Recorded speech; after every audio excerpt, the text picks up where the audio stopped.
Excellent Père de grâce, merci. Merci pour ta présence. Merci parce que tu demeures en nous par le Saint-Esprit. Nous te sommes reconnaissants pour cette présence en nous que nous honorons, que nous célébrons, que nous bénissons. Et c'est pourquoi ce matin encore, te sommes reconnaissants pour ce temps de communion fraternelle autour de ta parole, de ta personne. Et nous prions ce matin que ta grâce surabonde dans chaque cœur. Ceux qui sont ici, ceux qui sont sur les réseaux sociaux, ceux qui sont sur Impact TV, que toi-même, le Dieu omniprésent, que tu manifestes ta présence en eux et à côté d'eux, au nom de ton Fils Jésus. Amen. Amen. Gloire à Dieu. Gloire à Dieu. Nous rendons grâce à Dieu notre Père ce matin. Nous avançons avec le Seigneur. Nous voulons réaliser ce pourquoi nous sommes sur la terre. Mais pour cela, il est bon que tu te connaisses toi-même. Que tu saches qui es-tu par rapport à ce que Dieu a dit. Car le fait de ne pas savoir exactement et de ne pas accepter ce que tu es, alors va affaiblir donc ton identité d'enfant de Dieu. Beaucoup de gens veulent travailler pour Dieu, mais ils ne savent pas qui ils sont.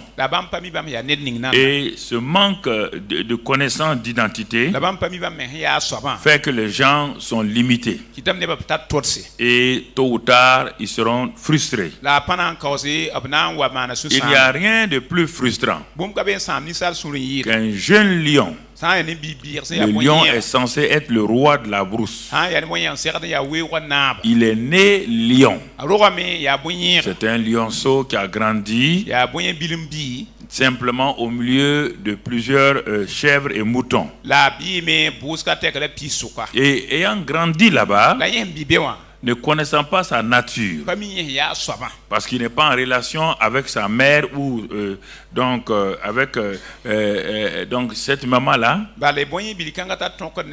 alors il va commencer à boire le lait qu'on lui donne. Et comme il est parmi les chèvres et les moutons, sans se rendre compte, il va commencer à brouter de l'herbe. Pourtant, ce n'est pas un herbivore, c'est un carnivore.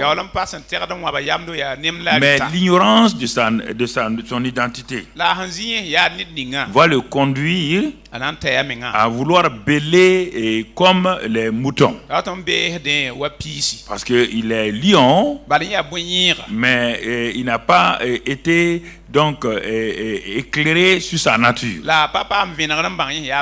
Il ne pourra pas chasser des animaux qui passent.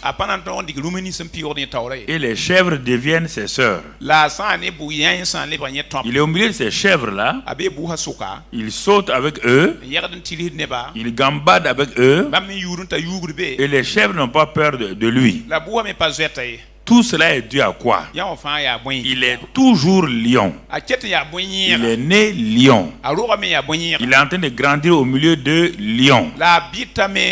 Mais l'ignorance fait que il ne sera jamais roi de la brousse.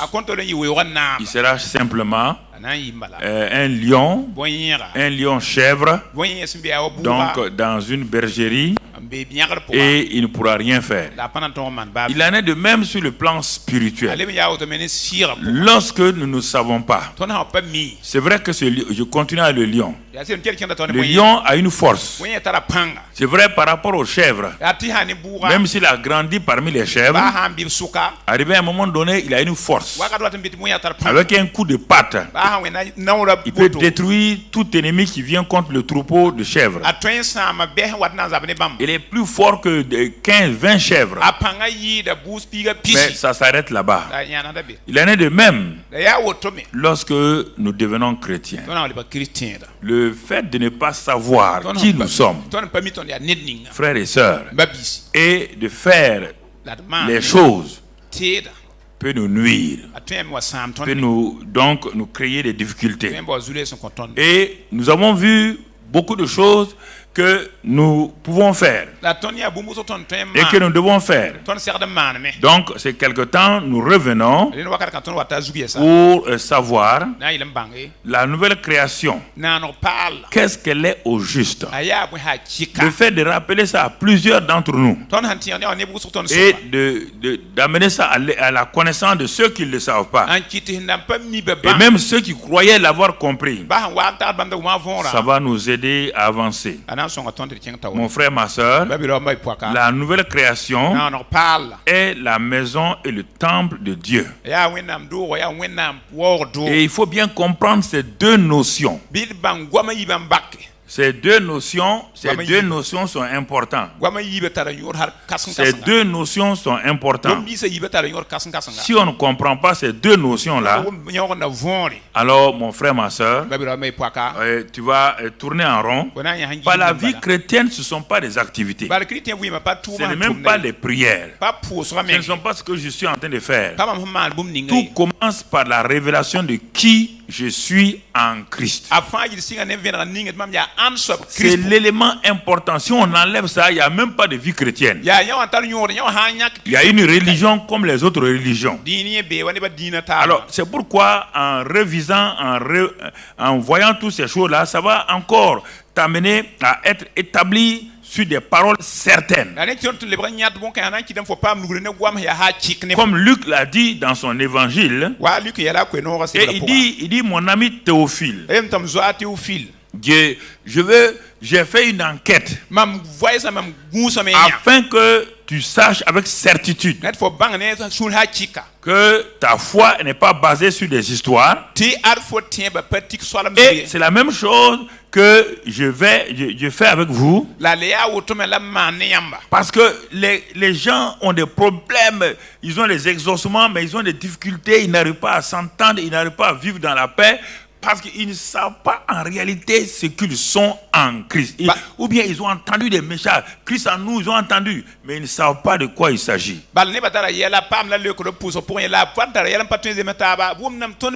même toi qui penses que tu connais la nouvelle création, écoute-moi ce matin tranquillement. Et tu vas te rendre compte que tu connaissais superficiellement certaines choses. Tout ce qui n'est pas vécu, pratiqué est aléatoire. Tout ce qui n'est pas expérimenté dans la parole de Dieu reste la doctrine. Je vous l'ai dit le mercredi, ceux qui étaient là. Dans la vie chrétienne, il y a l'aspect légal et l'aspect vital. L'aspect légal, c'est ce que la doctrine donne. Oui, la doctrine dit ceci, cela, cela, cela. Mais l'aspect vital, c'est ce que le Saint-Esprit prend dans ce que le légal a dit là, pour l'appliquer dans ta vie. Et tu deviens un praticien de la parole de Dieu. Tu as le légal, tu as le vital. Le vital, c'est ce que tu vis régulièrement. C'est l'expérience que tu as de la parole de Dieu. C'est ça le vital. Et tant que tu n'es pas à ça, ça devient des doctrines. Tu vas raisonner, tu vas contredire la parole. Quand les gens prêchent des choses, tu vas contredire parce que c'est ta tête. Le vital n'est pas ici. Légal est ici. Le vital est dans le cœur. Et le vital a un effet sur ta vie pratique quotidienne. Tu ne doutes plus. Quand on te dit de ne pas mentir, le vital te donne la grâce de ne pas refuser de mentir devant les situations. Beaucoup de gens chrétiens veulent vivre avec le légal, ça ne peut pas marcher. La doctrine ne peut pas faire marcher quelqu'un. C'est pourquoi Jésus dit dans Jean 8 par exemple, tout juste pour saisir vos pensées. Dans Jean 8, il écrit ceci: des Juifs sont venus écouter le message de Jésus.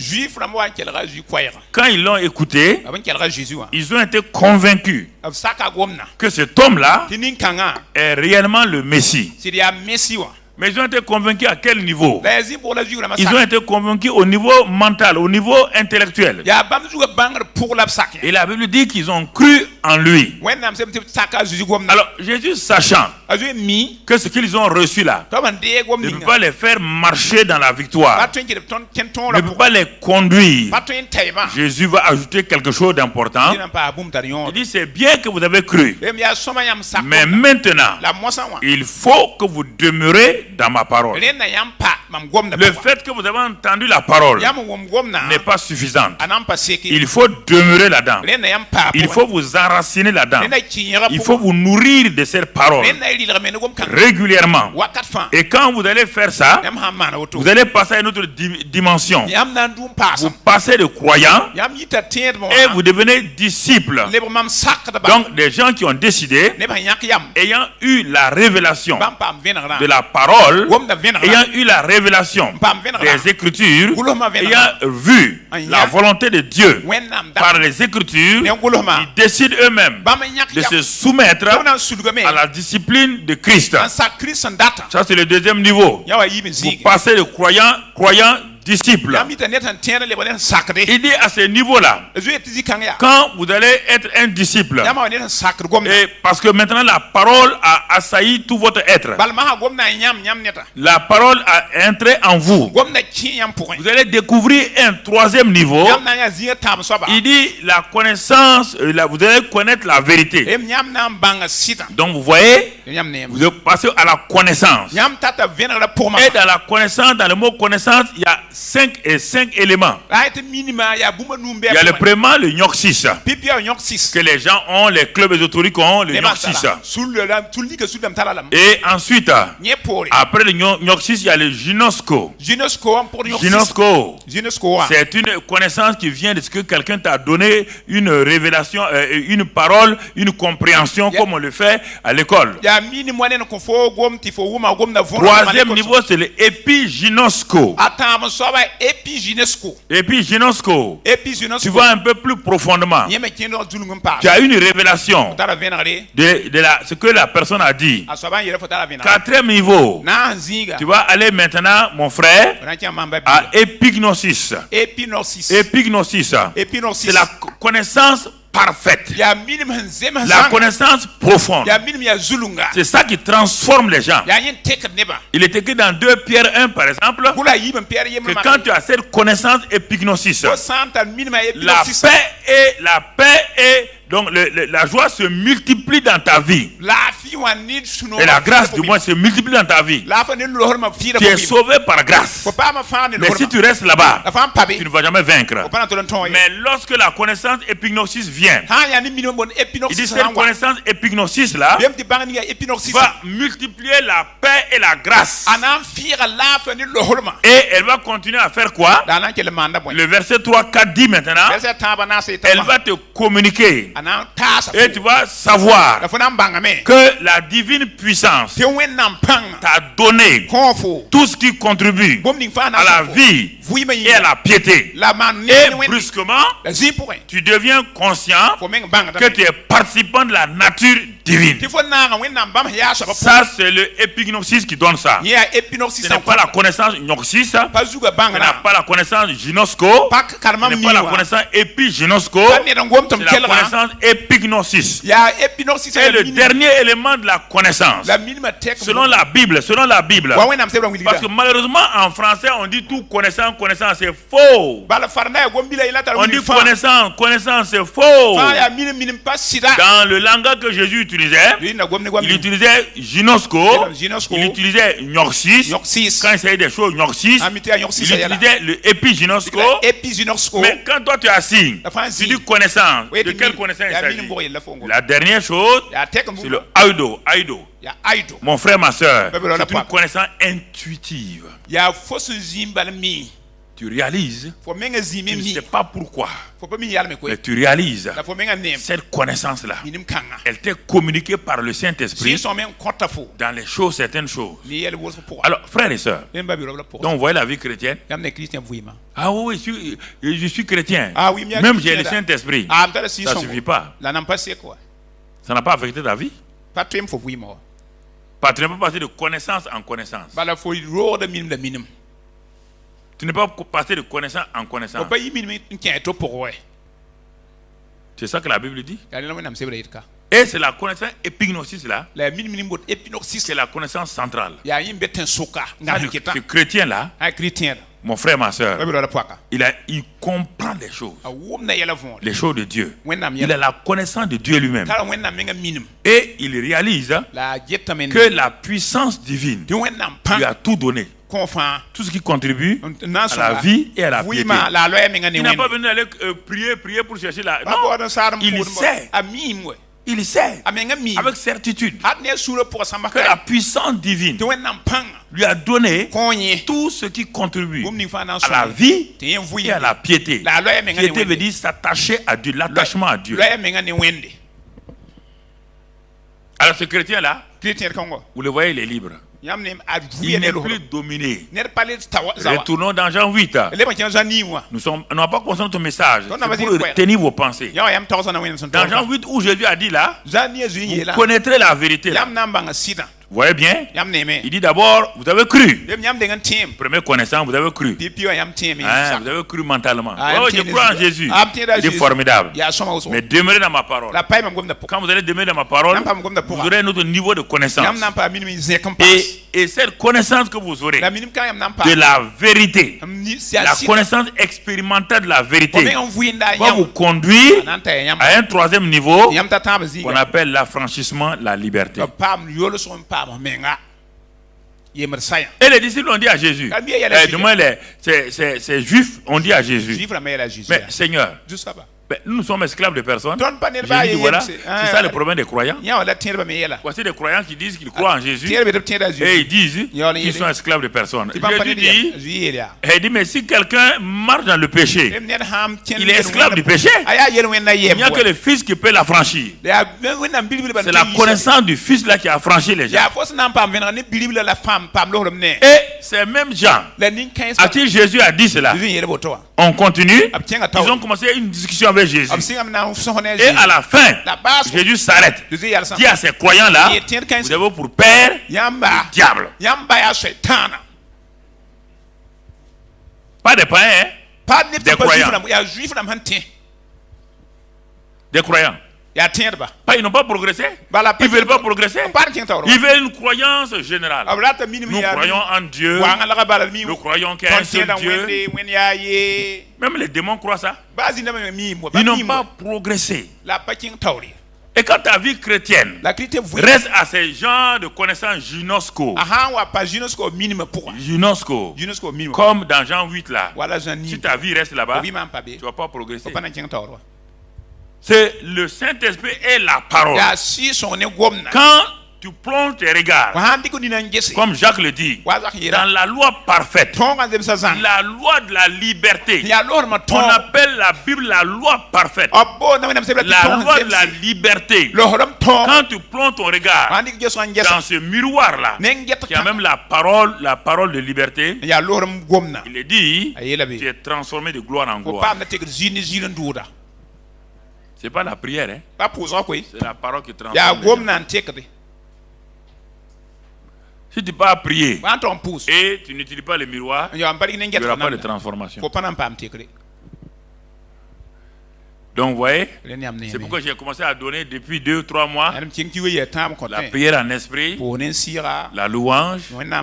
Ce sont des éléments que vous pouvez utiliser pour avoir des choses. Maintenant je viens pour tout ramasser, pour vous amener à la réalité de ce que la vie chrétienne. De ce que la vie chrétienne en réalité. Vous pouvez avoir toutes ces choses-là. Vous pouvez prier en langue. Le lendemain on fait ministre. Vous serez un piètre ministre. Vous avez la plupart des ministres chrétiens, même les présidents chrétiens, dans le monde, ça n'a rien donné. Ils n'ont jamais de connaissance. Ils sont entrés dans ces choses-là et le pouvoir les a transformés. Même pour aller aux réunions, c'est difficile. Ils n'ont pas de connaissance et puis c'est dommage. Vous les voyez? Avant d'être ministres, ils sont dans les églises. Quand ils deviennent ministres, on ne les voit plus. Ils sont dans toutes sortes de réunions, sauf aux réunions de l'église. Ils n'ont pas de connaissance épignosis. Et c'est comme les hommes d'affaires. Un chrétien a réussi. Brusquement, ses affaires montent un peu. On ne les voit plus à l'église. Parce qu'il n'a pas de connaissance épignosis. Il peut dire ce qu'il veut. Il n'a pas de connaissance épignosis.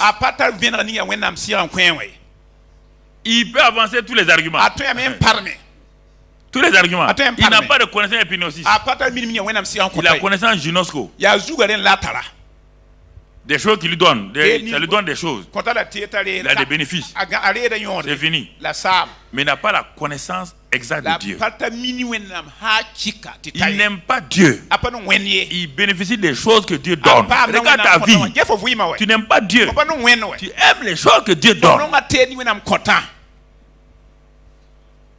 Quand on aime Dieu là, on est tout le temps avec lui. On est content d'être avec lui. Et je vais te montrer. Parce que quand tu deviens chrétien, tu rentres dans une famille.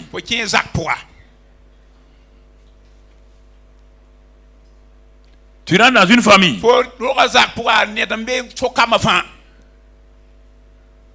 Tu rentres dans une famille. Alors, quand j'ai donné ce résumé, maintenant je vais t'amener pas à pas à progresser avec le thème du jour. Nous parlons de la nouvelle création, qui est une maison de Dieu et qui est en même temps un temple de Dieu. Alors, si tu ne connais pas la différence entre la maison de Dieu et le temple de Dieu, mon ami, tu seras simplement un membre d'une communauté. Peut-être tu as une carte de membre, mais tu ne sais pas qui tu es. Oh oui, je suis du centre d'évangélisation. D'accord. Mais ça, c'est secondaire. Si tu es de la famille de Dieu, la famille de Dieu, si tu es dans ça, le reste devient facile. Tu avances sans problème. Alors, dans 2 Corinthiens 5, 17, il est écrit là-bas. Tu connais? Il est écrit là-bas que si quelqu'un est en Christ, il est une nouvelle création. Les choses anciennes sont passées. Voici, toutes choses sont devenues nouvelles. Ne va pas dans le domaine physique, naturel. On ne te parle pas de domaine physique, ni naturel, ni ta taille, ni ton poids. On ne te parle pas de ça. On te parle de nouvelle création. On te parle sur le plan spirituel. Ça veut dire quoi? Si quelqu'un est en Christ, cela veut dire si quelqu'un a accepté Jésus. Jean 1 verset 12. Jean 1 verset 12. Il dit Jésus s'appelle la parole lumière. Il dit quand cette parole lumière est venue sur la terre, elle était d'abord avec Dieu là-haut et elle était Dieu. Cette parole-là est devenue lumière et la lumière est venue parmi les siens et les siens ne l'ont pas reçue. Mais il est écrit maintenant, mais à tous ceux qui ont reçu Jésus la parole lumière, à ceux qui ont cru, croient en son nom, cette parole lumière-là leur leur a donné le pouvoir de devenir enfants de Dieu, lesquels sont nés non du sang ni de la volonté de la chair ni de la volonté de l'homme, mais ils sont nés de Dieu. C'est ça qu'on appelle nouvelle création. Ils sont nés de Dieu. Alors, comme ils sont nés de Dieu, ils sont une nouvelle création au niveau de leur esprit. Leur esprit est régénéré. Et le Saint-Esprit vient habiter dans leur esprit. Si quelqu'un n'est pas là-bas, tu as beau prier, il va avoir tous les bénéfices. Tu es en train d'amener quelqu'un en enfer avec les bénédictions de Dieu.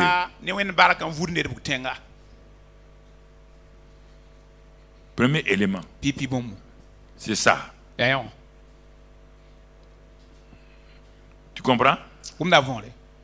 À ceux qui ont reçu la parole lumière. C'est pourquoi je n'aime pas discuter avec les gens. Les gens disent, ceci a dit comme ça, tel philosophe a dit comme ça, tel pasteur a dit comme ça.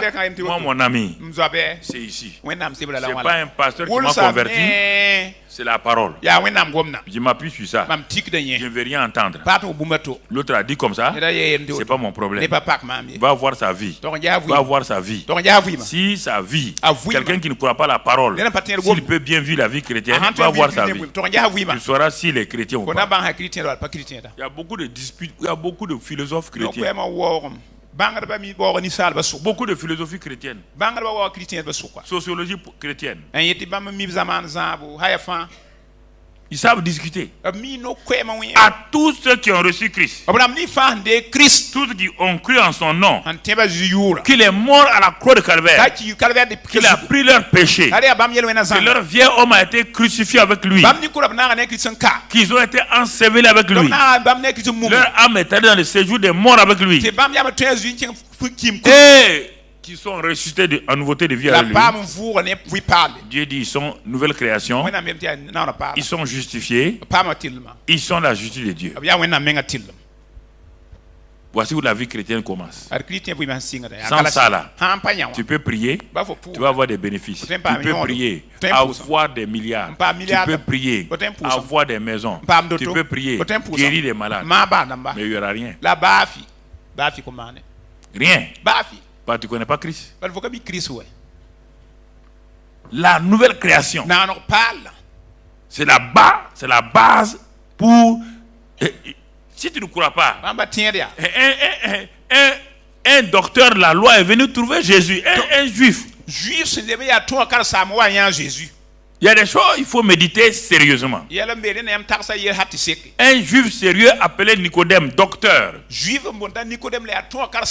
Un responsable du judaïsme. Il a eu honte de venir voir Jésus en plein jour. Il est parti le voir la nuit. Parce que tous sont étonnés de voir ce jeune homme 33 ans et demi, 30 ans, qui n'a fait aucune de leur école. Il y avait l'école de Caïphe, l'école de Anne, l'école de Nicodème, mais il n'a été inscrit dans aucune de ces écoles. Mais d'où lui vient cette sagesse? D'où lui vient cette grâce? À 12 ans déjà, il a émerveillé les principaux sacrificateurs au temple de Jérusalem. Ça a dépassé Nicodème, il est allé voir Jésus. Il voulait provoquer une discussion religieuse. Il voulait proposer à Jésus un sujet, un thème. Jésus a arrêté Nicodème et lui a proposé le thème de la nouvelle naissance. Lui, il voulait parler du surnaturel, des miracles d'abord. Il dit, nous savons que tu es un docteur venu de Dieu, car personne ne peut faire ces miracles que tu fais si Dieu naît avec lui. Jésus dit non, c'est pas une affaire de Dieu avec nous. C'est plus que ça. On va parler de miracles maintenant. maintenant. Et on va parler de la chose essentielle. Toi, tu veux m'amener à discuter comment on doit faire les miracles, comment on peut avoir ceci ou cela. Jésus dit non. Jésus lui répondit, en vérité, je te le dis, si un homme ne naît de nouveau, il ne peut voir le royaume de Dieu. Est-ce que tu vois le royaume de Dieu? Est-ce que tu comprends le royaume de Dieu? Est-ce que tu as la connaissance épignosis du royaume de Dieu? Ou bien c'est un terme théorique que tu dis comme ça? Oh, le royaume des cieux, le royaume de Dieu. Mais tu ne sais même pas de quoi il s'agit. Voici un homme qui enseigne tout Israël. Jésus lui dit qu'il ne voit pas le royaume de Dieu. Alors, écoutez-moi, frères et sœurs. Un docteur qui ne voit même pas, qui ne comprend pas le royaume de Dieu. Nicodème est étonné. Il répond à Jésus. Comment un homme peut-il naître quand il est vieux? Peut-il rentrer dans le sein de sa mère et naître? Voici la connaissance nyongsi où ça vous amène. Je vous préviens, la connaissance nyongsi vous amène des bêtises comme ça. Comment un vieux va-t-il rentrer dans le sein de sa mère? Parce qu'il raisonne sur le plan, laconique, c'est un raisonnement gnostique. Jésus dit ah bon? Jésus dit ah bon? Il répondit, en vérité, je te le dis, si un homme ne naît d'eau et d'esprit, il ne peut entrer dans le royaume de Dieu. Il ne peut pas faire tout ce qu'il veut. Il n'a qu'à aller à l'église 100 ans. Il n'a qu'à chasser les démons 100 ans. S'il n'est pas né de nouveau, il ne peut pas entrer. Il n'est pas citoyen du royaume de Dieu. Que cherches-tu en venant ici? Que cherches-tu en m'écoutant régulièrement? Tu cherches des clés. Des clés pour avoir le succès. Tu cherches des clés pour avoir telle chose. Ou bien, mon ami, ou bien tu veux connaître comment vivre dans le royaume de Dieu sur cette terre-là. Toute la question est là. Et c'est pourquoi, tant qu'on ne te parle pas d'intérêt, la vie chrétienne ne t'intéresse pas. Non, mon ami. Et parfois, je suis étonné, je vois des gens. Je les regarde. Écoutez-moi. La grâce de Dieu peut tomber sur quelqu'un. Dieu peut le transformer tout de suite là. Faire de lui un grand homme, un savant, un tout. Et c'est ça. Quand il vient aux réunions, il veut savoir qu'est-ce qu'on va nous enseigner aujourd'hui pour aller mieux encore, pour mieux faire comme ça, Mais Dieu ne l'intéresse pas. Si vous enlevez tous ces intérêts-là qu'on peut avoir dans l'église, tous les intérêts, où Dieu répond à la prière, où Dieu fait ceci, Dieu fait cela, il ne vient plus à l'église. Ils ne viennent plus à l'église. Ils ne sont pas intéressés par Dieu. Ils sont intéressés par les bénédictions de Dieu. Et ça, c'est dommage. Nicodème était intéressé par les bénédictions de Dieu. Et quand Jésus attaque le fond, Nicodème est troublé. Il est troublé. Jésus continue. Il dit la nouvelle naissance qui produit la nouvelle création. Regarde la nouvelle création. Avant même qu'elle se passe, Jésus continue et dit Nicodème, ce qui est né de la chair restera chair. Même si tu es un docteur, tu es un docteur charnel. Ce qui est né de la chair reste chair. Et ce qui est né de l'esprit est esprit. Est-ce que vous m'entendez bien? Ce qui est né de l'esprit est esprit. Ça, c'est la nouvelle naissance.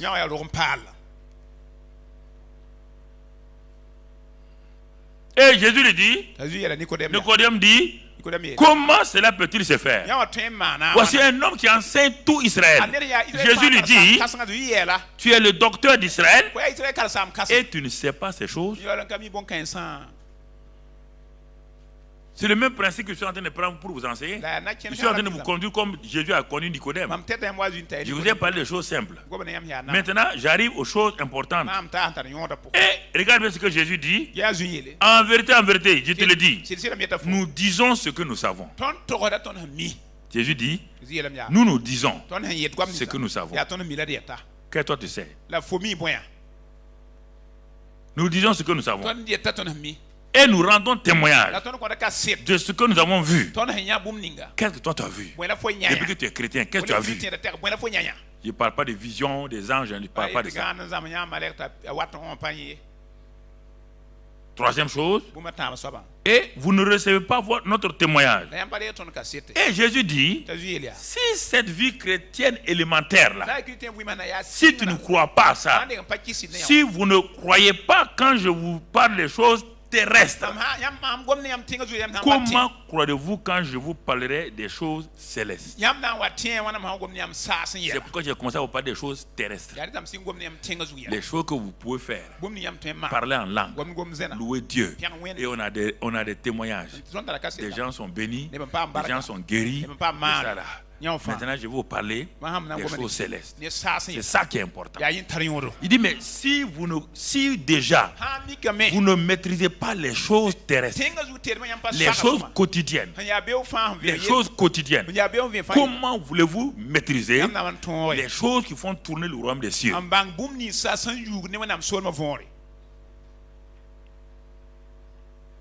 Nicodème s'est levé, il est parti. Il est troublé. C'est plus tard qu'on le voit. Quand Jésus est mort, on le voit avec un autre personnage qu'on appelle Joseph d'Arimathée. Eh oui. Seigneur, ouvre nos yeux. Illumine nos yeux. Ça c'est important, mon frère. Très très important. Donc la nouvelle création, elle vient du fait que nous avons reçu Christ. Christ crucifié. Le seul message valable. Christ enseveli.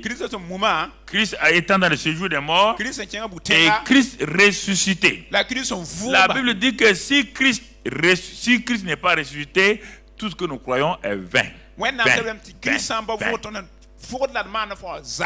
Tout tourne autour de Christ. Quelle est ta relation avec lui? Quelle est ta relation avec Christ ce matin? Je n'ai pas dit quelle est ta relation avec l'église. Quelle est ta relation avec Christ? Continuons. Toujours la nouvelle création. Qu'est-ce que c'est? C'est une nouvelle création, une nouvelle créature. Les choses anciennes sont passées. On va aller dans une autre épître où Paul va révéler encore qu'est-ce que la nouvelle création. Galates 2 verset 20. Galates 2 verset 20. Voilà ce que Paul...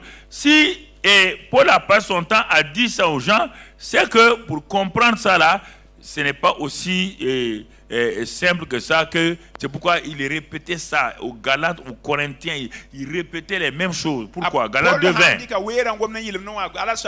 Il dit, pour comprendre qu'est-ce que la nouvelle création, il faut comprendre d'abord la crucifixion. La crucifixion, ce n'est pas Jésus qui est mort seulement pour nos péchés. C'est notre vieil homme adamique qui a été crucifié avec lui.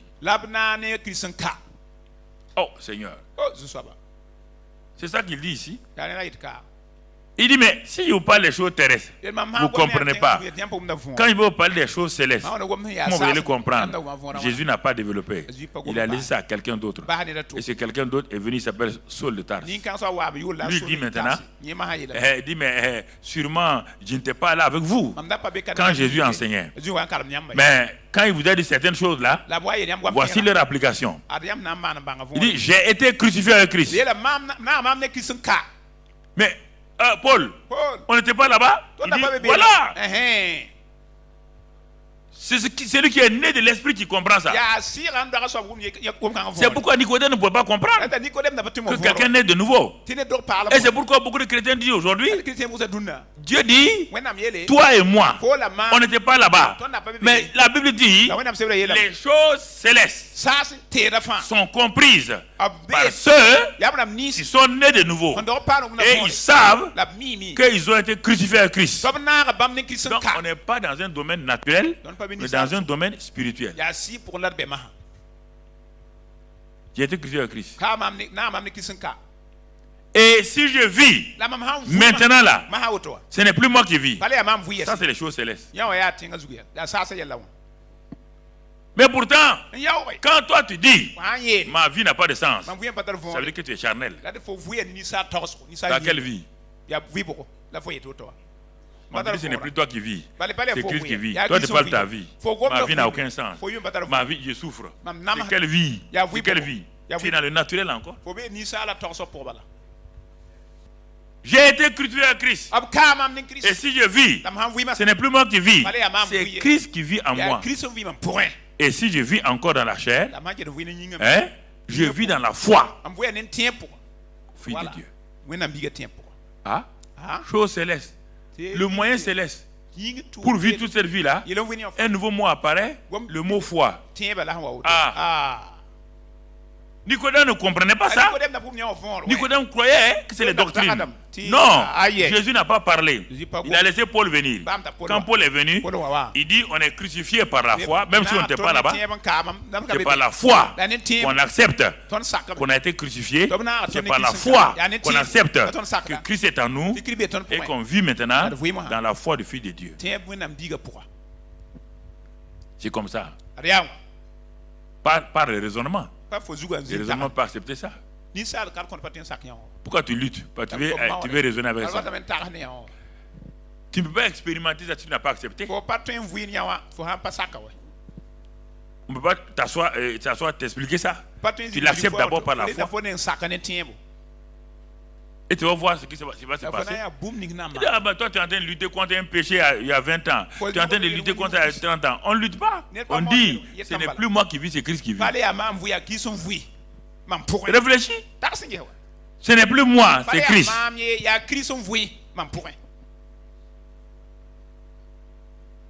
C'est Christ. Si je suis en train d'aller gêner, prier pour aimer quelqu'un, je suis dans la chair. Christ, l'amour est en moi. Il a répandu l'amour en moi par le Saint-Esprit. Je n'ai pas à lutter pour aimer, car ce n'est plus moi qui vis. C'est Christ, l'amour qui vit en moi. Et l'amour Christ en vie. Il a tellement aimé et pardonné les gens que moi aussi je pardonne. Quand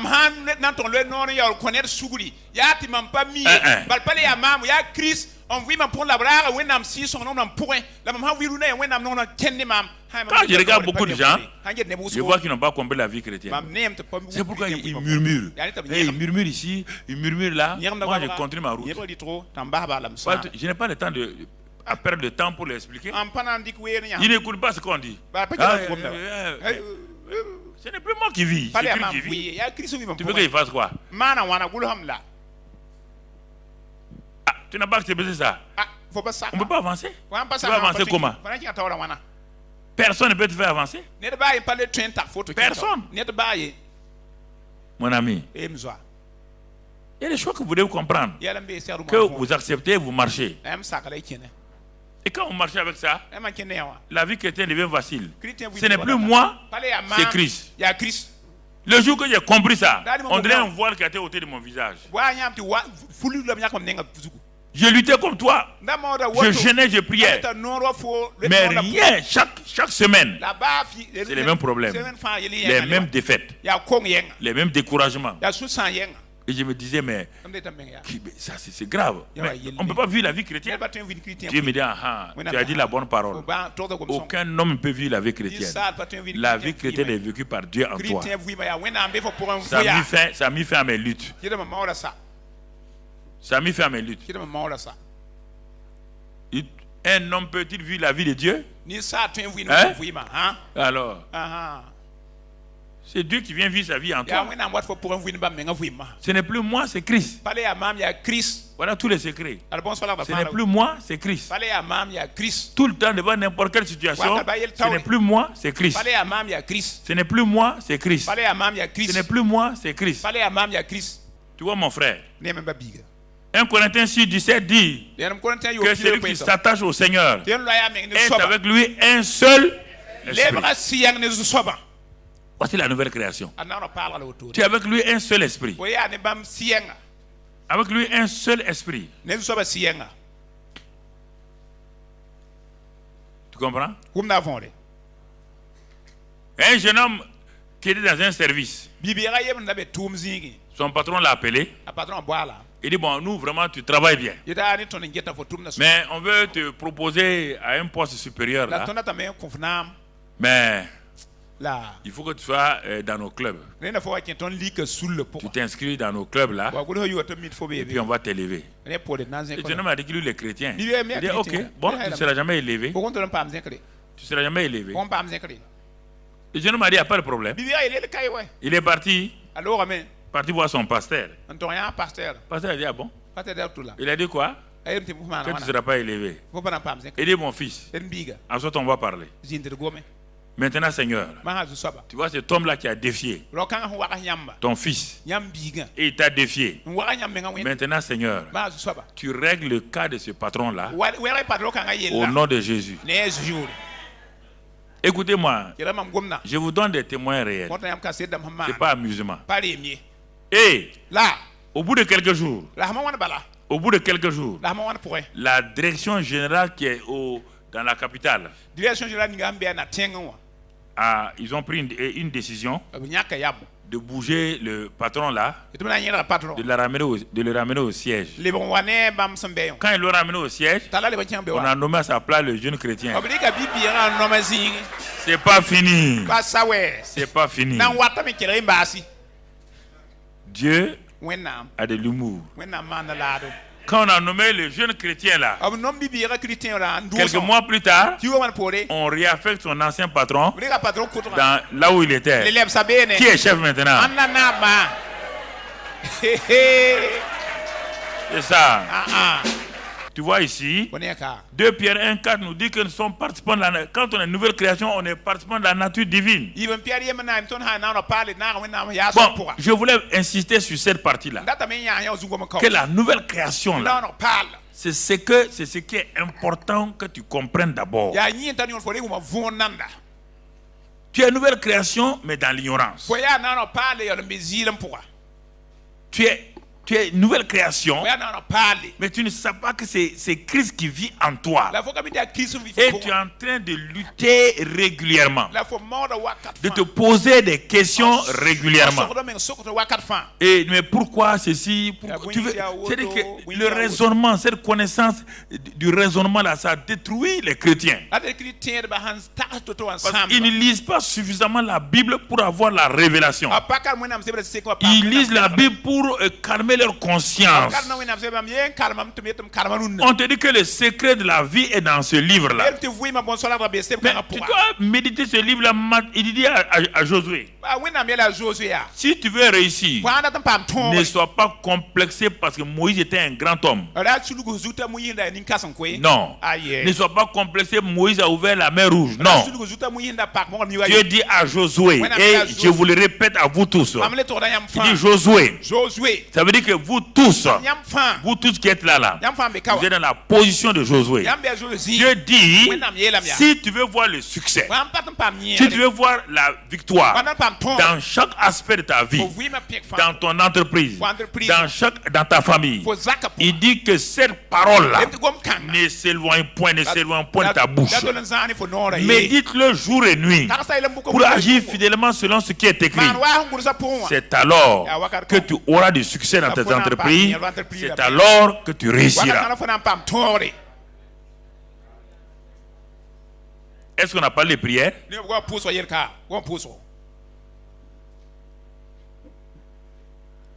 Que cette parole-là,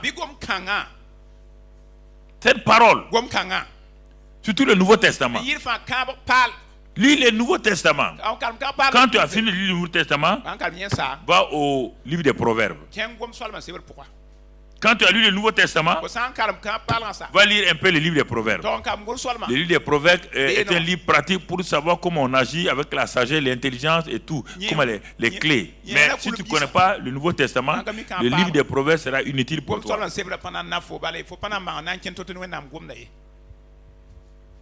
C'est ça que je fais. Je lis régulièrement le livre des Proverbes, mais après avoir médité la parole donc, du Nouveau Testament. Donc tu vois, frère, on ne peut pas avoir de laboratoire sans avoir fait le cours dans l'amphithéâtre. Il n'y a pas de travaux pratiques, travaux dirigés sans cours. Tu ne peux pas on va le faire travaux pratiques, travaux dirigés. On va dire, mais c'est sur quel cours? Non, on va le faire seulement. Ça n'existe pas. Donc tu comprends? Dieu te dit, écoute-moi. Ce que je veux, c'est-à-dire que je sors ces choses-là, je vais les mettre à ta disposition. Parce que je ne peux pas faire autrement. Si je pouvais ouvrir ta tête, ouvrir ton cœur, je vais le faire. Mais Dieu a rendu l'homme incapable. Il ne peut que transmettre. Et celui qui est en face de lui doit ouvrir son cœur, son âme, pour recevoir. Et quand il reçoit, il voit les choses aller de l'avant. Parce que dans toute communauté, il y a trois groupes de croyants. Il y a les croyants vaincus, il y a les croyants vainqueurs, il y a les croyants plus que vainqueurs. Les croyants vaincus, ce sont ceux qui s'appuient sur leur vie naturelle, qui pensent que la vie naturelle là, bon, ils sont ingénieurs de ceci, ils sont professeurs de ceci là, par leur raisonnement, ils veulent vivre la vie chrétienne. Mais ils vont rencontrer tant de difficultés qu'à un moment donné ils se disent, est-ce que c'est réel? Ils sont vaincus régulièrement dans le découragement. Ils sont dans la déception. Ce sont les chrétiens vaincus. Deuxième niveau, c'est les chrétiens vainqueurs. C'est les chrétiens qui ont commencé à comprendre, mon frère, ma soeur, que la vie chrétienne, l'Esprit Saint est en nous pour nous aider. Et ils vont faire la prière et le jeûne en dépendant du Saint-Esprit. Ils rentrent dans la vie de victoire. Dans la vie de victoire. Et vous les voyez, avec des efforts, ils réussissent. Et plus que vainqueurs. On te dit plus que vainqueurs. Que nous sommes plus que vainqueurs. Par quoi? Hein? Ce sont ceux qui laissent simplement la vie de Christ. La vie de Christ se manifester en eux. Et ça commence à couler. Ça, c'est les plus que vainqueurs. Une autre fois, je vais prendre ça pour montrer les trois dimensions. Les trois dimensions.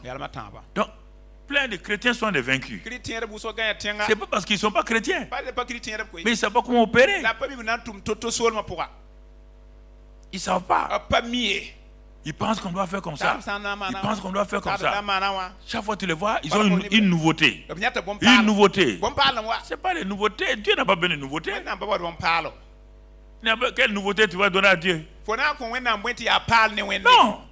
Reste dans ce que Dieu t'a dit. Ils avancent.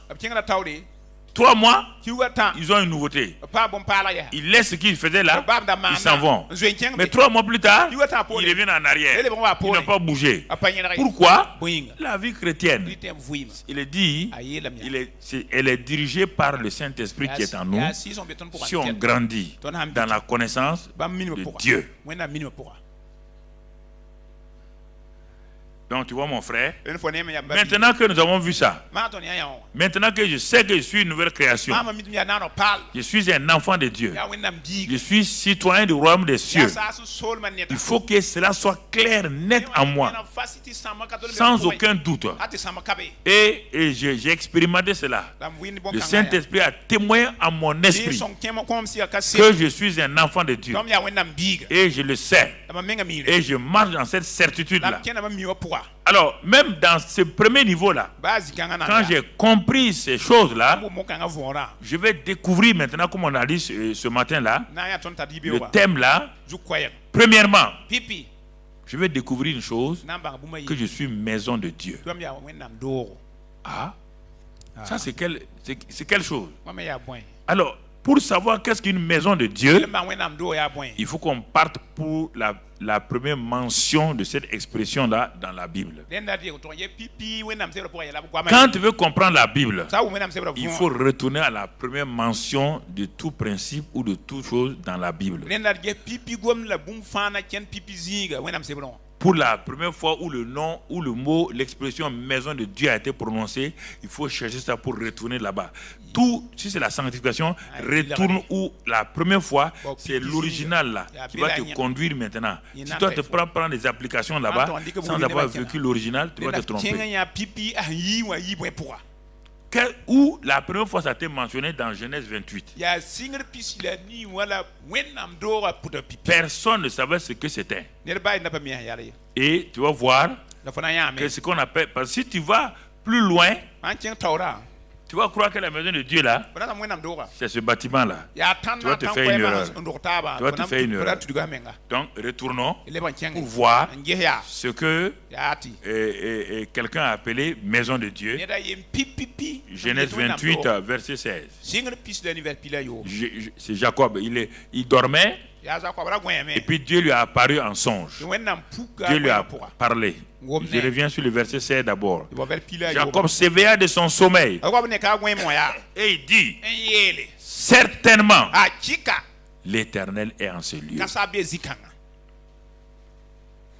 Et moi, je ne le savais pas. Dommage. Oh, Seigneur. Ah bon? C'est ça que j'ai dit?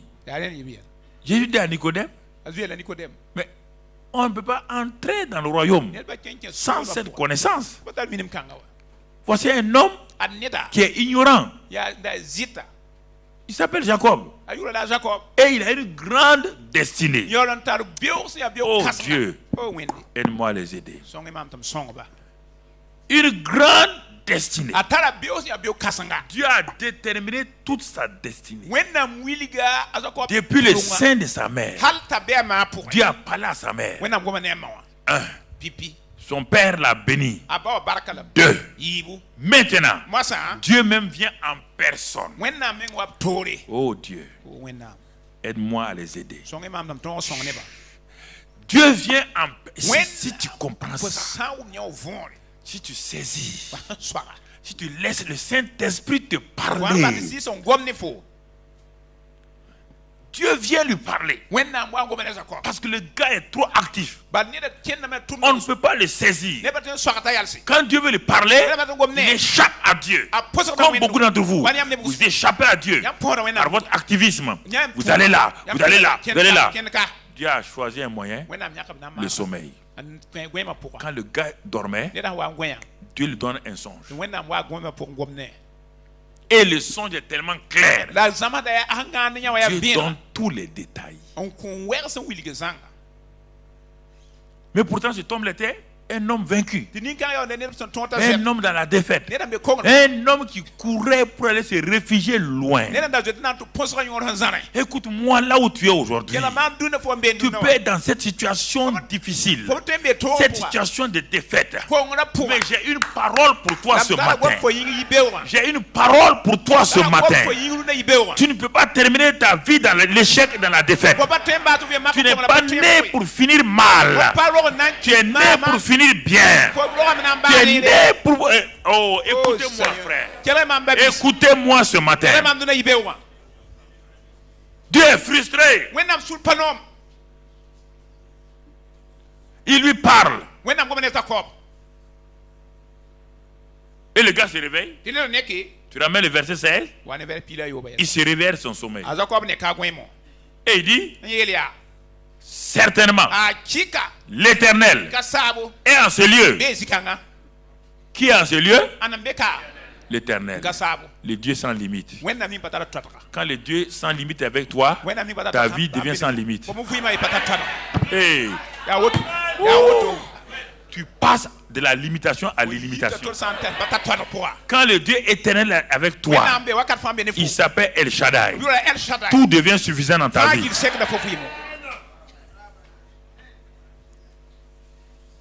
Je vous parle pour vous réveiller. Je ne vous parle pas pour vous condamner. Non, loin de moi. C'est pour vous réveiller. Parce qu'il y a un dépôt en vous. Vous ne comprenez pas. Vous vous contentez des petites choses à gauche, à droite. Il s'est contenté de quoi? Il s'est contenté de certaines choses. Et puis il est content. Mais regardez, il fuit maintenant. Il fuit. Il a été aidé par sa mère. Il a eu le droit d'aînesse. Mais ça lui sert à quoi maintenant? Droit d'aînesse. Et la mort est là. Ça te sert à quoi? Oui, il y a des bénédictions comme ça que nous voulons avoir. Dieu nous laisse avoir. Dieu a dit que le droit d'aînesse t'appartient. Laisse Dieu agir. Laisse Dieu te montrer. Mais Satan va se précipiter à travers des parents, à travers des amis, à travers des hommes de Dieu. Venir prophétiser sur ta vie. C'est comme ça, comme ça, comme ça. Et tu perds, tu te mélanges les pattes. Et tu te retrouves dans des problèmes. Puis assis maintenant, mais comme Dieu ne se répand pas, Dieu dit, je rattrape cet homme-là. Je rattrape cette femme-là. Elle est ma fille. Il est mon fils. Je ne le laisserai pas aller tant que je n'ai pas réalisé ce que j'ai prévu pour sa vie.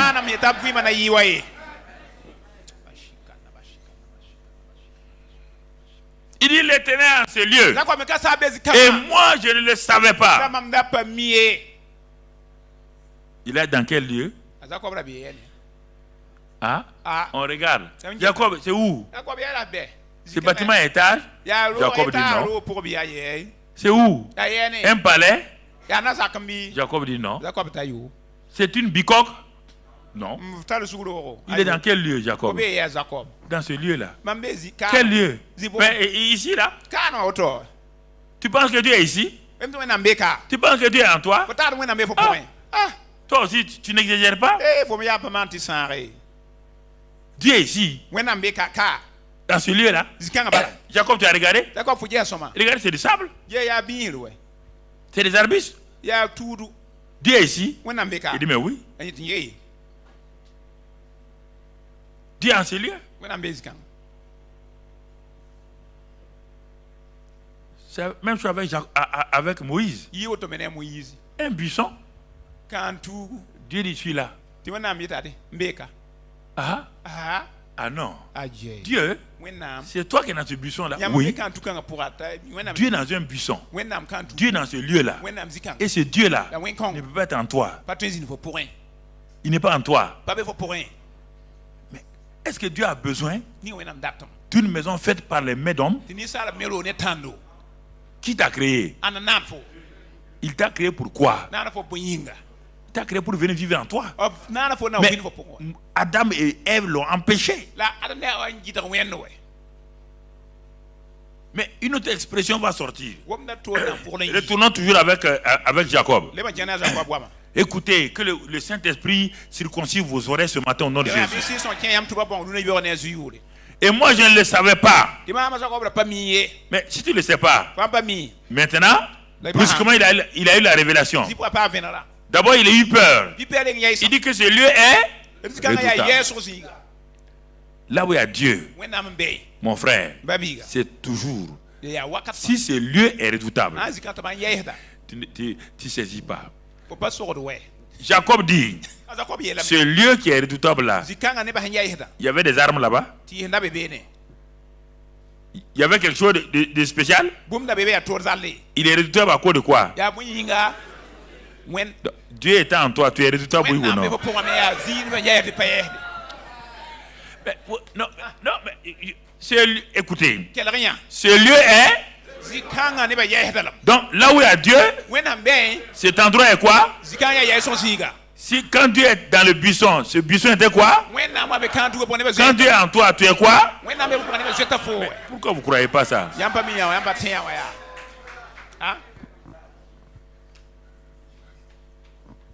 Oui, beaucoup de gens ne saisissent pas ça. Ils ont une vie chrétienne religieuse. On va à l'église, on est parti à l'église aujourd'hui. Et le pasteur a bien parlé. Non, il ne comprend pas. Ils ne comprennent pas.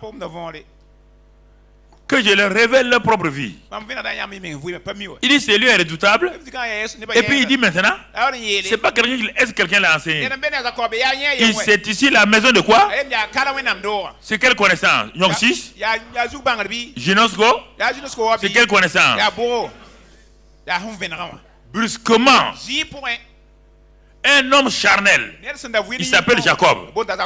Brusquement, par le Saint-Esprit, il a la révélation que Dieu n'est pas seulement au ciel. Ce n'est pas le ciel seulement qui est la maison de Dieu. C'est nul, c'est pas le temple. Il n'y a même pas de temple à l'époque. C'est là où Dieu se trouve, qui est la maison de Dieu. C'est ici, la maison de Dieu. Dis, c'est moi, la maison de Dieu. Là où tu es là assis, dis, c'est moi, la maison de Dieu. Mais si tu ne crois pas, ça te regarde maintenant. C'est ici la maison de Dieu. Et là où c'est la maison de Dieu, c'est quoi? C'est ici la porte. Donc, tu es aussi la porte des.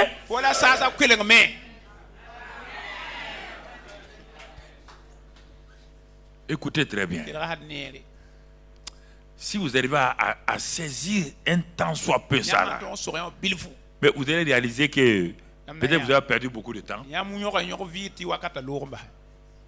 Regardez l'homme qui est en train de dire ça là. Est-ce qu'il a changé?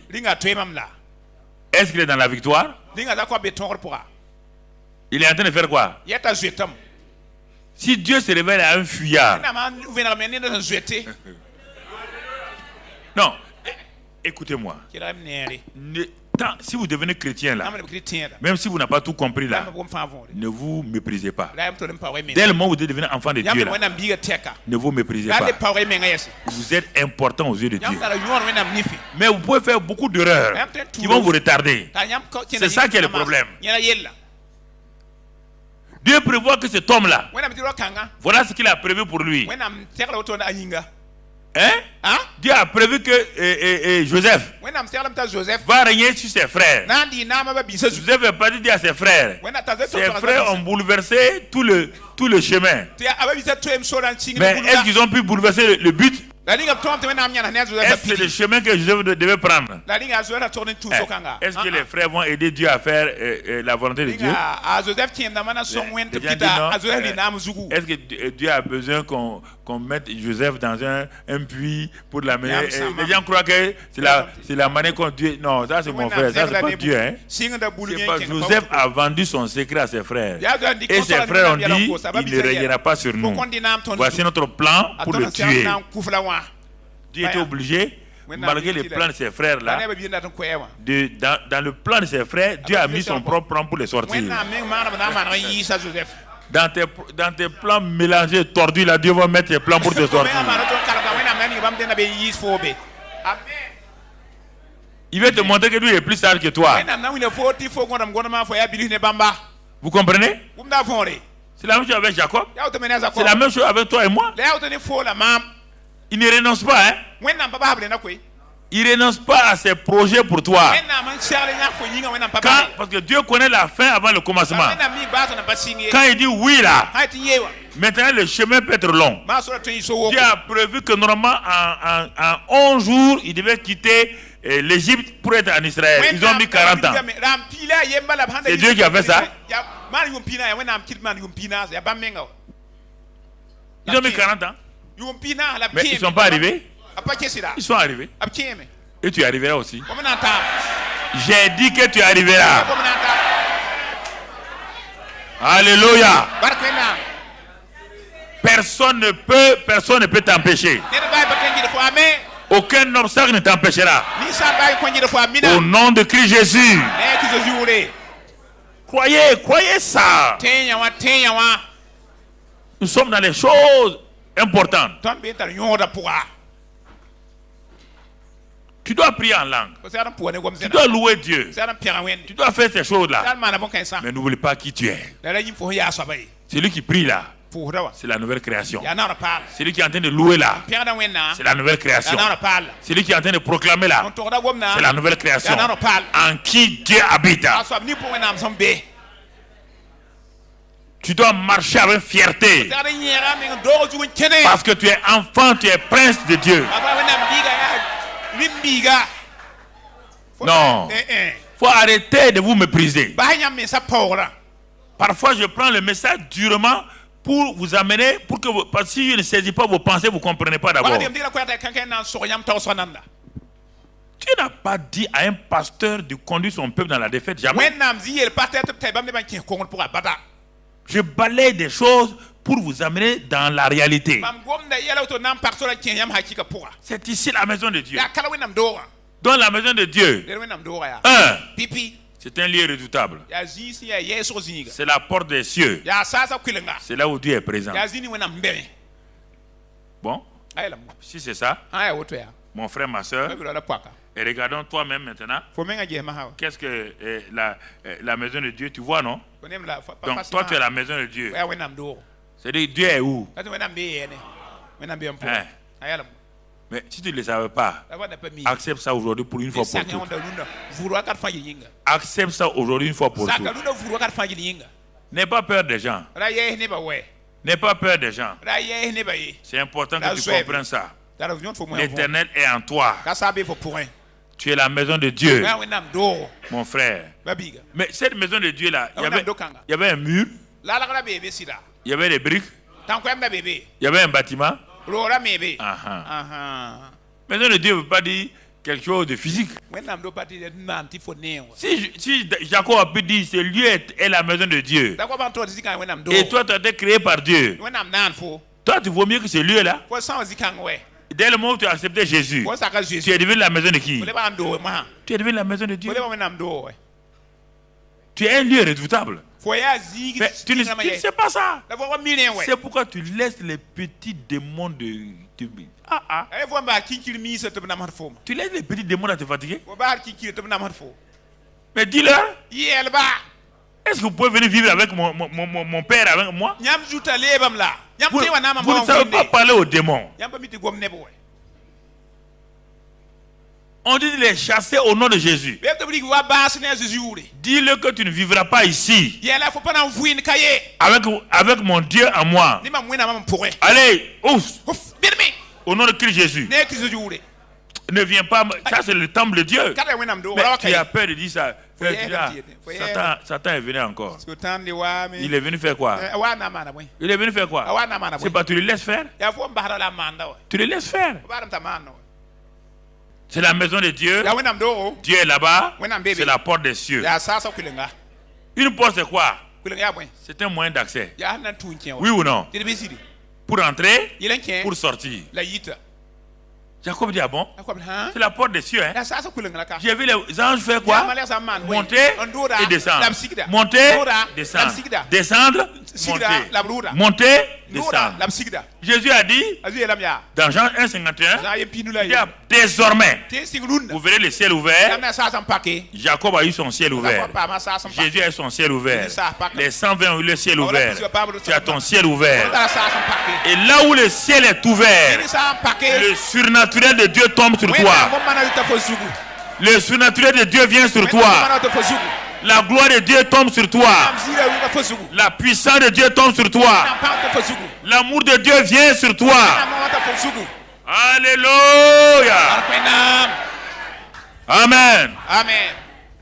Tu comprends, mon frère? Comprends cette réalité-là. N'aie pas peur. N'aie pas peur. Écoutez. Il est seul, hein? Il est en train de voyager seul. Il a fait une erreur. Il aurait dû rester là-bas. Il n'est pas resté. Mais malgré ça, quand il a fait l'erreur de partir là, on a pu le tuer. Quand Dieu a la main sur vous, il ne vous lâche plus. Malgré... Non, les gens ne comprennent pas. Tes erreurs là, il va te ramener. Ça va être dur, mais il va te ramener. J'ai dit que tout puits dans lequel tu es va te rejeter au nom de Jésus. Est-ce que le puits de Joseph s'est enfermé sur lui? Il est sorti, oui ou non? Toute maison de Potiphar où tu es esclave, tu seras en réalité une bénédiction pour la maison de Potiphar. Toute prison où on va t'enfermer injustement, je parle spirituellement, je parle financièrement, professionnellement. Toute prison où tu as été enfermé, c'est de cette prison que tu sortiras pour être élevé. Et le monde verra que tu es un homme important. Tous les complots que les gens sont en train de faire contre toi sont révélés maintenant. Il n'y a rien qui est caché à la lumière. Tous les complots sont révélés au nom de Christ Jésus. Tous ceux qui étaient là vont se disperser au nom de Christ Jésus. Et on verra la gloire de Dieu sur ta vie au nom de Christ Jésus. Amen, amen, amen, amen. Assois-toi, mon frère. Ça, c'est la maison de Dieu. Dans la maison, il y a qui et qui?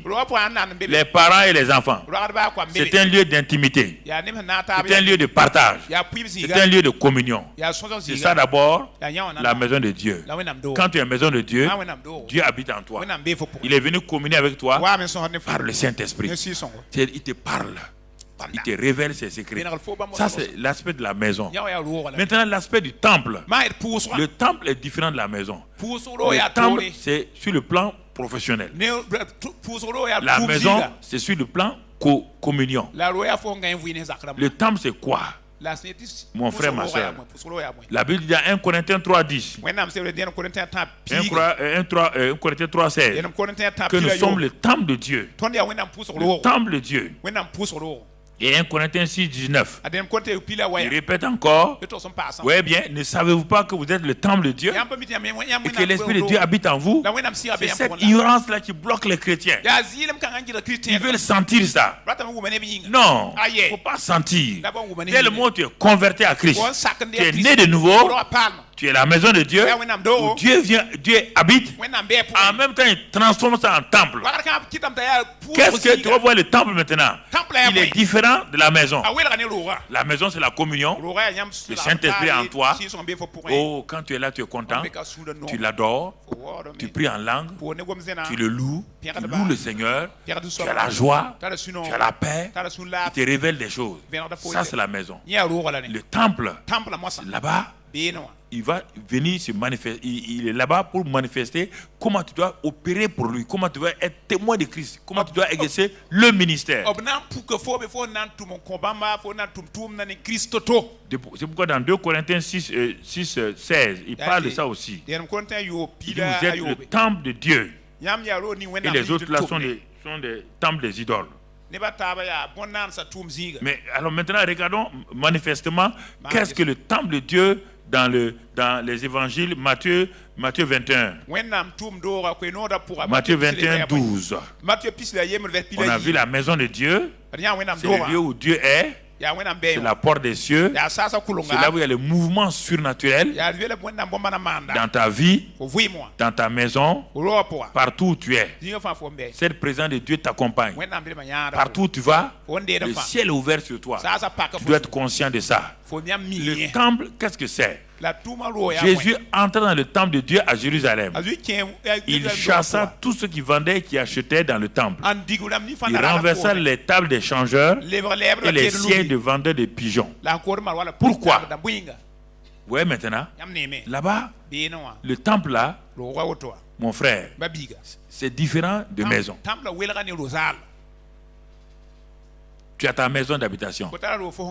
Tu as ton service où tu travailles. Mais ici, c'est la même personne. Tu es maison de Dieu, tu es temple de Dieu. Mais si tu pars charger ce temple-là avec des choses secondaires, c'est ça qui faisait, c'est ça. C'est-à-dire qu'ils ont amené dans le temple-là, ils ont amené des choses commerciales. Ils ont entrepris de faire des actes eux-mêmes et ça fait que la présence de Dieu n'était plus visible. Il se peut que tu ne sois pas seulement inconscient ou bien ignorant de la présence de Dieu, mais il se peut que tu as tellement fait trop d'activités qui ont pris la place de la présence de Dieu. Tu es dans trop d'activités. Au lieu de développer ta communion avec le Saint-Esprit, au lieu de développer ta communion avec le Seigneur, tu es tellement actif que tu es fatigué. Et au lieu de devenir, le verset qui suit là, tu vas voir la différence. Jésus chasse et il dit, ma maison sera appelée une maison de... Regarde comment c'est dommage. Il vient, il ne trouve pas une prière efficace. Parce que tu as entrepris beaucoup de choses qui ont remplacé la prière. On va faire ça. On va faire ça. Telle activité. Dieu regarde. Il dit non. Mais vous en faites une caverne de voleurs. Qu'est-ce que ça veut dire ici? Une caverne de voleurs, ça veut dire quoi? On n'a pas dit que tu es voleur. Vous en faites. Vous avez permis à l'ennemi de venir voler tout ce que j'ai déposé en vous en tant que maison. C'est la maison là. Quand on est conscient que Dieu est là, la présence de Dieu est là, tu es un lieu redoutable. C'est la porte des cieux. C'est ça qui te permet de fonctionner comme temple. Mais si tu étouffes la présence de Dieu avec beaucoup d'activités, ta vie de prière devient faible. C'est ça que Satan cherche à faire aux gens.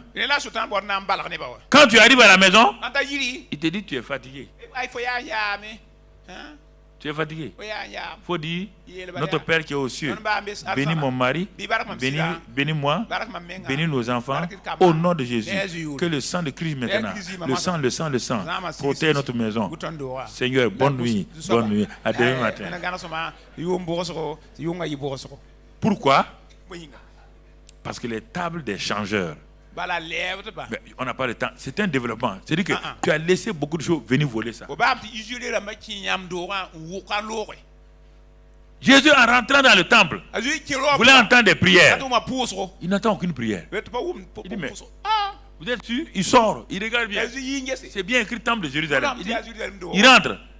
Il dit, mais il y a quoi? C'est qu'il entend là. Les pigeons là, c'est combien? Faut diminuer un peu le prix. On doit faire des sacrifices demain. De temps en temps. Il est étonné. C'est le seul moment où Jésus-Christ est ferme. Il est dit dans un endroit, il a pris des fouets pour fouetter, chasser. C'est-à-dire qu'il faut un acte de violence pour que tu deviennes un homme qui prie, une femme qui prie et qui adore. Tu as compris ce que ça veut dire? Tu as compris? Satan te donne des arguments. Pourquoi les gens ne prient pas? Ne cherchent pas loin. Pourquoi tu ne pries pas assez?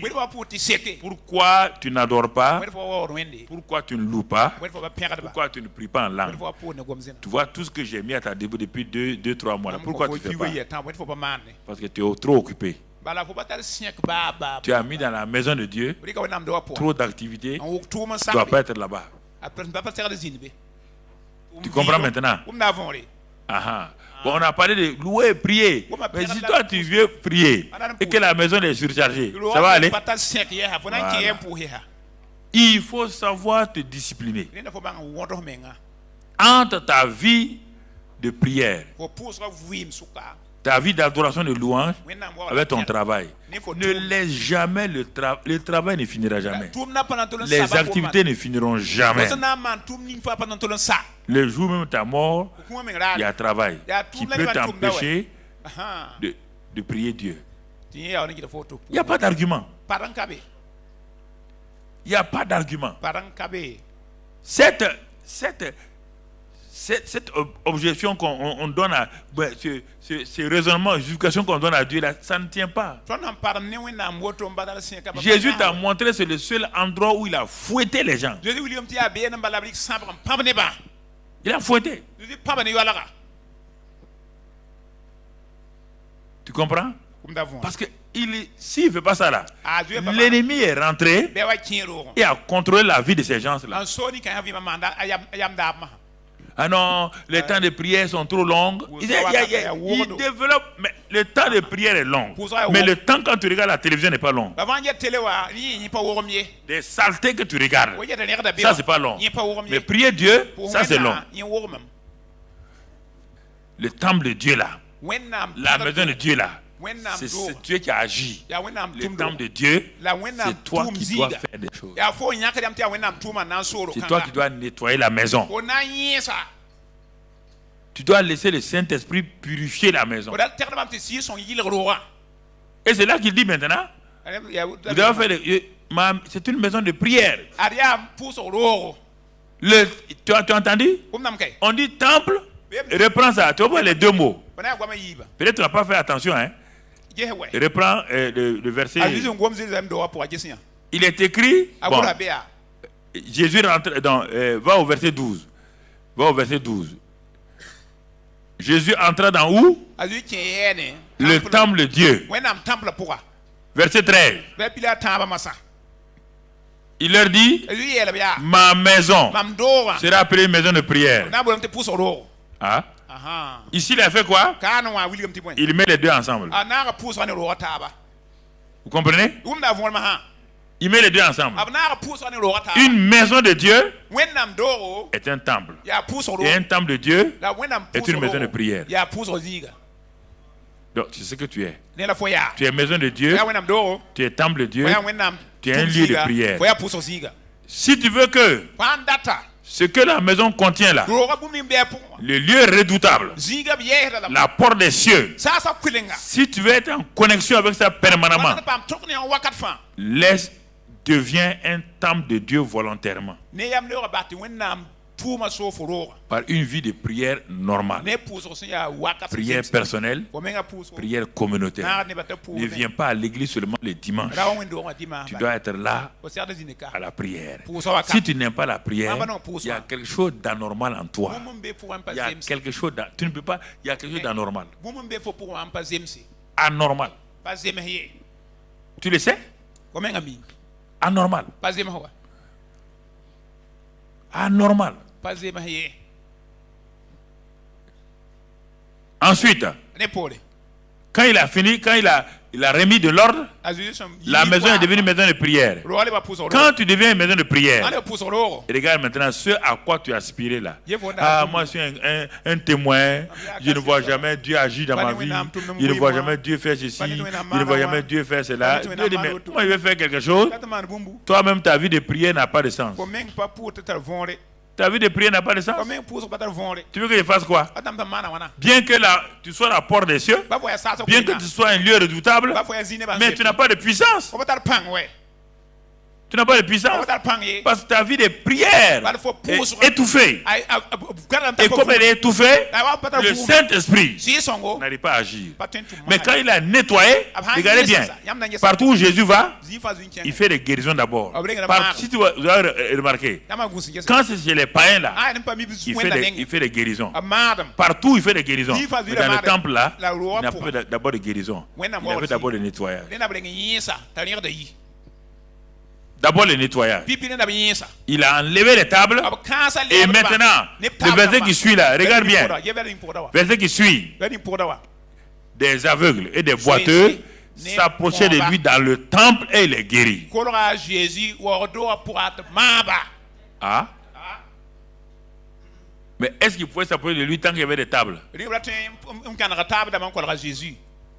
Tant que la vie de prière, l'autel de prière n'est pas restauré dans ta vie, Israël dans l'Ancien Testament avait renversé tous les autels. Les autels de prière de Dieu. Et ils avaient installé d'autres hôtels. Quand Dieu a envoyé Élie pour que le ciel s'ouvre et que la pluie descende, Élie savait une chose. Si l'autel de prière n'est pas bâti, le ciel ne va pas s'ouvrir. Ça ne va pas fonctionner. Parce que eux, en ce temps, il n'y a pas de ciel ouvert. Nous, on a le ciel ouvert. Mais qu'est-ce qui ne fonctionne pas? Parce qu'on n'a pas de communion avec le Saint-Esprit dans la maison de Dieu. La maison de Dieu ne devient pas un temple. Ça reste une maison de Dieu, mais sans puissance. Est-ce que vous comprenez? Ça devient une maison de Dieu sans puissance. Par la prière. C'est pourquoi je vous ai enseigné la prière en langue, la proclamation, la louange. Quand vous remplissez la maison de ça, Dieu est à l'aise. Oui ou non? Dieu habite dans la louange. Quand vous priez en langue, vous êtes en connexion avec qui? Avec Dieu lui-même. Faites de votre vie une vie de prière. Pas besoin que quelqu'un vous dise ça. Ce que je vous ai dit est suffisant. Quand Élie a restauré l'autel de Dieu, il a prié. Quand il a restauré l'autel de Dieu, quand il a prié, le feu est venu. Mais le feu ne pouvait pas venir du ciel sans la restauration de l'autel, de prière et tout. Et il est monté sur la montagne. Ouais, bien. En bas, il a prié. En haut, il a prié. Le ciel s'est ouvert. La bénédiction est venue. À terre, le feu est descendu. En haut, la pluie est venue. Le feu, c'est la puissance. La pluie, c'est la bénédiction. Dans ta vie, si tu veux avancer, il faut que les deux soient là. Le feu et la pluie. S'il n'y a pas ces deux-là, mon frère, tu peux envoyer le feu sur les gens. Le ciel reste fermé. Pas sur tes bénédictions. Donc vous comprenez? Donc vous voyez là, on va aller vers la fin. Et regarde le verset qui suit. Verset qui suit. Bon, mais les principaux sacrificateurs et les scribes furent indignés. Tu vois? Il y a des choses quand on dit, il y a des gens qui sont indignés. Il y a des gens qui veulent une vie chrétienne artificielle. Bon, on vient, bon, on a fait un bon culte, il y avait une bonne musique et tout. Non! Ouais. C'est pas le peuple qui est indigné. Ce sont les responsables qui sont indignés. Jésus est venu, il est venu tout bouleverser là. On était dans nos affaires tranquillement. Il est venu tout bouleverser. Et non seulement ça, ils sont indignés, à la vue des choses merveilleuses qu'il a faites là, ils entendaient quoi? Ils entendaient une chorale d'enfants qui a commencé. Les enfants se taisaient depuis longtemps. Brusquement, les enfants ont crié Hosanna, Hosanna, Hosanna au Fils. Ils ont commencé à crier. Jésus leur dit ceci. Il lui dit, entends-tu ce qu'ils disent? Oui, leur répondit Jésus. Il y a des gens qui disent non, pasteur, il ne faut pas te laisser que les gens te célèbrent. C'est le monde, on célèbre les pasteurs. Ce n'est pas une glorification. Ce n'est pas une gloire. Non. Quand un homme de Dieu, quand je pose la question, quand quelqu'un court, il donne une médaille d'or au Burkina, on fait quoi? On ne l'applaudit pas, non? Est-ce qu'on le glorifie? Non, parce qu'à travers lui, le nom de Burkina est sorti, oui ou non? C'est ça? Il y a quoi dans ça? Pourquoi vous voulez tenir un pasteur misérable? Il y a des gens qui disent que leur ministère c'est de tenir les pasteurs dans l'humilité. Ils veulent dire humiliation, ils disent humilité. Alors mon frère, tu vois ici, la maison de prière, c'est la maison du lieu secret. Matthieu 6:6. Rentre dans le lieu secret. Prie ton père. Ouais, là. C'est ça. C'est pas difficile. Ce que je vous ai dit là ce matin. Les deux vont ensemble. Tu es une maison de Dieu. Dieu habite en toi par le Saint-Esprit. La porte des cieux est ouverte. Le lieu est redoutable. Les anges sont avec toi. Mais quand le Père te regarde, il dit mais pourquoi tu cours à gauche à droite? Je t'attends dans le lieu secret pour prier. Tu ne pries jamais. Tu es trop occupé. Tu es trop occupé. Mais je suis venu habiter en toi pour faire quoi? Ah, mais Seigneur, je n'ai pas le temps. Je dois aller ici. J'ai tel projet. Mais il dit, mais là, tu me frustres là. Tu me frustres. Voilà ce qui fait la faiblesse de beaucoup d'entre nous. Alors, décide d'être une maison de prière. Parce qu'il y a un acquis. L'acquis là, c'est quoi? Tu es la maison de Dieu. À cause du Saint-Esprit qui habite en toi. Tu es la porte des cieux. C'est clair. Tu es un lieu redoutable. Tu es une personne, c'est clair. Mais maintenant, fais plaisir à ton papa. Prends du temps avec lui. Reste avec lui. Et viens avec tes frères. Prie ensemble. Louez le Seigneur ensemble. Quand tu fais ça, tu vas voir que ce qui semblait ne pas marcher là, ça va marcher. Ça va aller de l'avant. Et tu deviens une maison, et le verset 14 dit, une maison de guérison, mais ensuite une maison de louange. 15-16. 15-16, une maison de louange. Des choses merveilleuses se passent. C'est ça. Les choses merveilleuses se passent. Et tu vois, les deux, la maison, le temple, au départ c'est séparé. Mais quand tu commences à prier, les deux deviennent un. C'est-à-dire que tu es une maison, tu manifestes maintenant au dehors l'amour de Dieu, la puissance de Dieu. Les gens voient, cette femme-là, elle a quelque chose. Elle n'a pas quelque chose. Elle est quelque chose. Elle est une maison de Dieu. Et maintenant, comme elle prie, elle devient quelque chose pour les autres. Tu veux être quelque chose pour les autres si tu n'es pas quelque chose toi-même. Tu ne peux pas donner quelque chose aux gens. Personne ne peut donner ce qu'il n'a pas. Donc, c'est pourquoi, bien-aimé fille de Dieu, comprends ces choses-là. Dis avec moi, je suis la maison de Dieu. Le Christ habite en moi. À cause de cela, je peux faire comme temple de Dieu tout ce que Jésus a dit que nous pouvons faire. Je me dispose aujourd'hui à être un homme et une femme qui prie, qui cherche la face de Dieu, qui obéit à Dieu pour être un temple glorieux, pour m'associer à mes frères et sœurs, que la gloire de Dieu soit plus grande.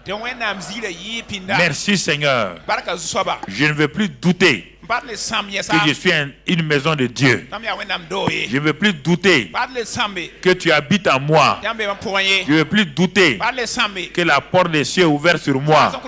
Je ne veux plus douter que je suis un lieu redoutable. Mais Seigneur, apprends-moi à revenir à la vie de prière. Libère de mon cœur tout activisme, toute chose secondaire. Purifie par le sang de Jésus. Et donne-moi cette grâce de rentrer dans l'esprit de prière, en esprit, dans la louange, dans la prière communautaire des frères et des sœurs, afin qu'ensemble nous puissions voir des merveilles de Dieu, voir la puissance de Dieu, voir les guérisons de Dieu, être des bénédictions pour ceux qui sont autour de nous. Merci Père, ce que tu m'as enseigné aujourd'hui. Tu m'as donné la révélation des choses célestes qui sont importantes pour toi. Je ne vais pas m'en séparer. Je vais te glorifier pour tout cela, Père. Au nom de Christ Jésus. Amen.